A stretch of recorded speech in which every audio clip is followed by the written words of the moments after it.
Retrato Oval, Edgar Allan Poe. O castelo que meu criado resolvera arrombar a fim de evitar que eu, gravemente ferido como estava, passasse a noite ao relento, era uma dessas construções portentosas a um só tempo, lúgubres e grandiosas, que há séculos assombram a paisagem dos Apeninos e também povoam a imaginação da senhora Heathcliff. Ao que tudo indicava, o edifício fora abandonado há pouco, e de modo temporário. Acomodamo-nos num dos aposentos menores, mobiliado com menos suntuosidade que os demais, e localizado num torreão afastado do castelo. A decoração era rica, embora desgastada e antiga. As paredes, cobertas por tapeçarias, também eram adornadas não só por inúmeros troféus de armas dos mais variados formatos, bem como por uma quantidade excessiva de pinturas modernas muito vivazes, emolduradas por ricos arabescos dourados. Talvez o delírio que me acometera, talvez tivesse sido a verdadeira causa do meu profundo interesse por essas pinturas, por esses quadros que pendiam, não apenas diretamente da superfície e das paredes, como também se revelavam nos incontáveis nichos ali presentes, criado conforme o estranho estilo arquitetônico do castelo. Assim sendo, como já anoitecera, ordenei a Pedro que fechasse as pesadas venezianas do quarto, acendesse as velas do grande candelabro junto à cabeceira da minha cama e abrisse completamente o cortinado de veludo negro arrematado por franjas que circundavam todo o leito. Desejei que tudo isso fosse executado o mais brevemente possível, para que, se acaso não conseguisse me entregar ao sono, ao menos pudesse me dedicar à contemplação das pinturas, acompanhando-a da leitura de um pequeno livro, encontrado, ao acaso, em cima de meu travesseiro, que continha descrições e apreciação crítica das obras. Passei um longo espaço de tempo lendo, relendo e contemplando as obras com muita admiração. No decorrer desses momentos gloriosos, as horas se passaram num instante, até soarem as badaladas profundas da meia-noite. Como o candelabro não estivesse mais numa posição que me favorecesse a leitura, e por não querer perturbar o descanso do meu criado já adormecido, preferi eu mesmo, embora com alguma dificuldade, estender o braço e ajeitar a luz de modo a iluminar melhor as páginas do livro. Porém, esse simples gesto meu produziu um resultado totalmente inesperado. Vindos das inúmeras velas, havia muitas no candelabro, os raios de luz foram bater justamente num dos nichos do quarto que até o momento estivera completamente envolto na sombra projetada por uma das colunas de minha cama. Só assim pude ver à plena luz um quadro que me passara despercebido até então. Era o retrato de uma moça na flor da juventude, prestes a entrar na plenitude de sua feminilidade. Olhei o quadro num relance, fechando os olhos logo em seguida. De imediato, nem eu mesmo pude perceber por que esse motivo agitara assim. Entretanto, ainda com as pálpebras cerradas, pus-me a pensar sobre a causa desse meu ato. Na verdade, fora apenas um movimento impulsivo que me permitira ganhar tempo para refletir, para me certificar que meus olhos afinal não me haviam enganado, para me recobrar e dominar a fantasia, a fim de poder então lançar-lhe novo olhar, com mais calma e segurança. Pouco depois fixei outra vez o olhar na pintura, demoradamente.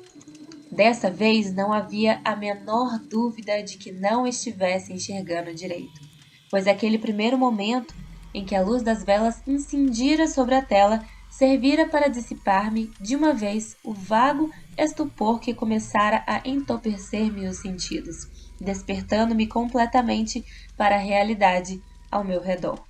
Como já disse, tratava-se do retrato de uma jovem, utilizando a técnica a que se costuma denominar vignette. O quadro reproduzia-lhe apenas a cabeça e os ombros e assemelhava-se muito ao estilo das melhores cabeças pintadas por Sully. Os braços, o colo e até mesmo a ponta dos cabelos esplêndidos misturavam-se imperceptivelmente à sombra indeterminada e profunda que formava o plano de fundo. A moldura era oval e dourada, enfeitada por ricas filigranas à moda mourisca. Como obra de arte, nada poderia se igualar à pintura em si. Contudo, a emoção tão avassaladora e repentina que se apoderara de mim não poderia ter sido ocasionada pela maestria do pintor ou pela imortal beleza daquela fisionomia. E tampouco poderia ter sido fruto da minha imaginação abalada, que, desperta de sua semi-sonolência, tivesse me feito confundir a imagem ali representada com a cabeça de uma mulher de carne e osso. Logo constatei que as peculiaridades do desenho, a técnica do vinhetista e da moldura deveriam ter bastado para eliminar tal ideia imediatamente, impedindo que eu a tivesse nutrido ainda que por um breve momento. Passei talvez uma hora inteira a refletir sobre essas questões, meio debruçado para frente com os olhos cravados no retrato. Por fim, satisfeito com o verdadeiro segredo do seu efeito, recostei-me à cama outra vez.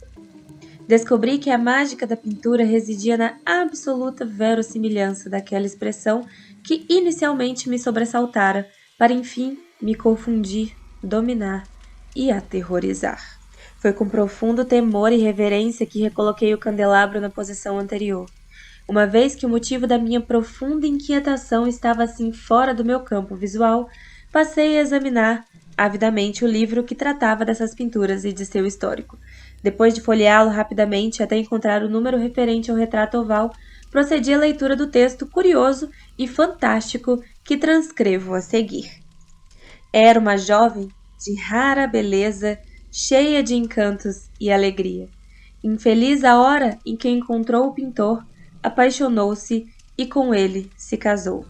Ele, um homem passional, estudioso e austero, já tendo a arte por sua amada. Ela, uma jovem de rara beleza, cheia de encantos e alegria, plena de luz e sorrisos, travessa como a gazela nova, afetuosa e cheia de amor à da companhia do amado. Foi, portanto, com profundo pesar que essa jovem ouviu o pintor expressar o desejo de retratá-la a ela, sua bela esposa. Porém, por ser dócil e meiga, posou para ele por várias semanas, imóvel em meio à penumbra daquele aposento do alto da torre, iluminado apenas por um único foco de claridade que descia do teto e incendia diretamente sobre a tela, deixando todo o resto na escuridão. Já o pintor rejubilava-se com o trabalho, prosseguindo hora após hora por dias a fio. Era um homem obcecado, irreverente e temperamental. Sempre ia perder-se em devaneios. Tanto assim que recusava-se a perceber que a luz nefasta daquela torre deserta consumia a saúde e o ânimo de sua esposa, a qual definhava a olhos de todos, exceto aos seus. E, no entanto, ela sempre sorria e continuava a sorrir, sem se queixar, porque notava que o pintor, artista de grande renome, desfrutava um prazer ardente e avassalador ao executar a obra sem jamais esmorecer, trabalhando dia e noite para retratar aquela que tanto o amava, mas que se tornava cada vez mais fraca e melancólica. Na verdade, aqueles que puderam ver o retrato comentaram em voz baixa a total fidelidade entre modelo e obra, atribuindo-a a um prodígio excepcional, prova cabal não só da perícia do pintor, como do amor profundo que dedicava àquela que retratava com tanta perfeição. Porém, com o tempo, à medida que se aproximava a conclusão do trabalho, ninguém mais obteve permissão para entrar na torre, pois o pintor entregara-se à loucura de sua obra e raramente desviava os olhos da tela, nem mesmo para olhar o rosto de sua mulher. E recusava-se a perceber que as cores que ia espalhando por sobre a tela eram arrancadas das faces daquela que posava a seu lado. Passado alguns meses, quando quase nada mais restava a ser feito, a não ser uma pincelada sobre a boca e um retoque de cor sobre os olhos, o espírito da jovem reacendeu-se ainda uma vez, tal qual chama de uma vela a crepitar por um instante. E então executou-se o retoque necessário e deu-se a pincelada final. E por um momento o pintor caiu em transe, extasiado com a obra que criara. Porém, no momento seguinte, ainda a contemplar o retrato, estremeceu, ficou lívido e, tomado de espanto, exclamou com um grito: "Mas isto é a própria vida!" E quando afinal virou-se para olhar a própria amada, estava morta.